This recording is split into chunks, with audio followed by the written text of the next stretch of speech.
Welcome to Singing with Ron! In this next video, we're going to explore just some of the ideas around a good posture that I tell my students. So one of the first things I get people to think about is thinking about your ears going up. And what that helps to do is to lengthen the back of your neck. A lot of these ideas, I should say, come from Alexander technique, which is a wonderful posture technique. So if you have a chance, go check it out. Cool. So you're lifting up your ears, and what that helps to do is lengthen your spine. Good.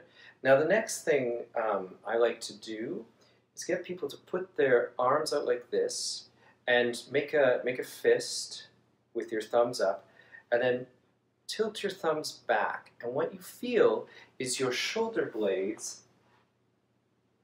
go back and down, which is really great. Also, you feel your serratus muscles, and your serratus muscles are those fingery ones on really buff people that are right here, and you feel those opening up, yeah?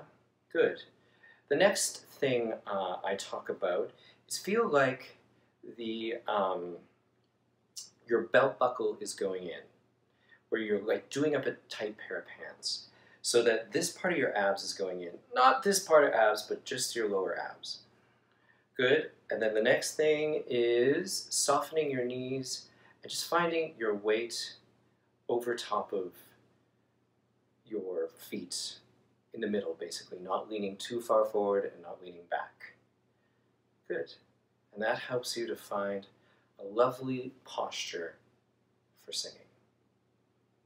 Great. See you in the next video.